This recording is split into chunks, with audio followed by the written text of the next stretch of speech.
Здравствуйте, мои уважаемые зрители! На дворе у нас 2 марта, и сегодня первый материал будет не обзор ситуации на фронте. За последние несколько часов не так уж много пока успел я принять информации, некоторая информация есть, но я ее сделаю в следующем обзоре.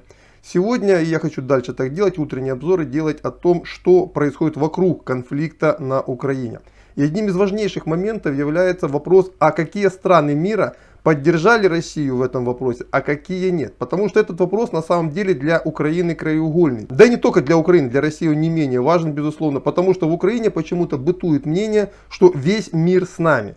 И вот мы сейчас разберем, кто это весь мир и насколько он с ними. Ну, очевидно, что Соединенные Штаты Америки, Канада и большинство стран Европы, они действительно с Украиной. По крайней мере, на словах они так точно все за нее. Ну, а некоторые страны, например, как Венгрия, высказывают такую двоякую позицию. С одной стороны, они как бы не против санкций Европейского Союза, а с другой стороны, в поставках вооружений на Украину Венгрия сказала твердое нет, более того, даже не пропускает через свою территорию любые поставки на территорию страны. Особую позицию держит также Сербия и Босния и Герцеговина, потому что позиция сербского населения четкая и однозначная, они за Россию. Ну, это США и Европа, с ними, как говорится, все понятно, как с Японией, Австралией, то есть ближайшими политическими партнерами Соединенных Штатов Америки. А дальше тишина. Все остальные значимые страны в том или ином виде высказались в поддержку России. В первую очередь это хорошо видно на примере Латинской Америки, где и Бразилия, и Аргентина, и вот Мексика вчера все сказали, основная масса стран дружно сказала, что она не будет поддерживать санкции против России.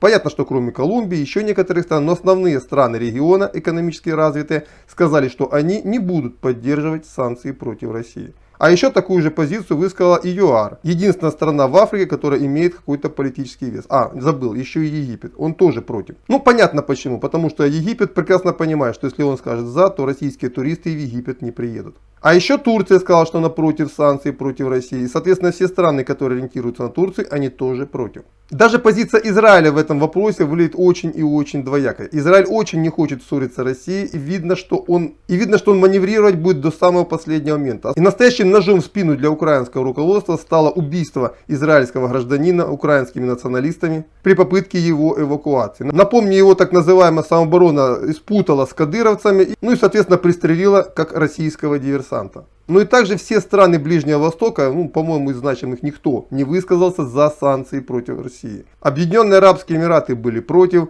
Саудовская Аравия была против. Более того, она объявила, что она будет четко придерживаться сделки ОПЕК+, хотя американцы очень просили их нарастить добычу. Ну и понятно, что за Россию стоит Иран. То есть та ось, которую создавала Россия на Ближнем Востоке, она работает. Причем работает четко как часы. Также не поддержала санкции против России Индия. Правда, вчера появилось сообщение, что индийский банк рассматривает вопрос о приостановке обслуживания некоторых российских банков. Но пока вопрос до конца не прояснен. На государственном уровне Индия говорит, что она против санкций. Ну и понятно, что позиция Китая четкая и однозначна. Китай союзник России.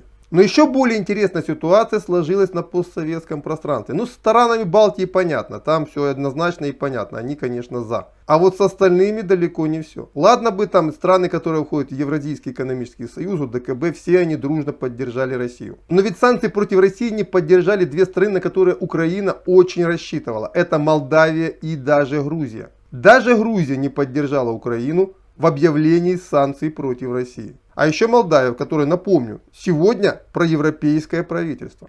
То есть получается, на территории бывшего Советского Союза ни одна страна, кроме стран Прибалтики, трех вот этих маленьких прибалтийских лимитрофов, не поддержали санкции против России. Даже те страны, на которые Украина очень сильно рассчитывала. Молдавия и Грузия. И отсюда возникает закономерный вопрос. Так с кем весь мир? И является, например, всем миром США и большая часть Европы, которая по населению составляет менее 20% населения всего мира, а по экономическому потенциалу также составляет менее половины всего экономического потенциала всего мира. Опять же, с учетом того, что сюда включаются вот эти вот бумажные фейковые ВВП, которые на самом деле существуют только на бумаге.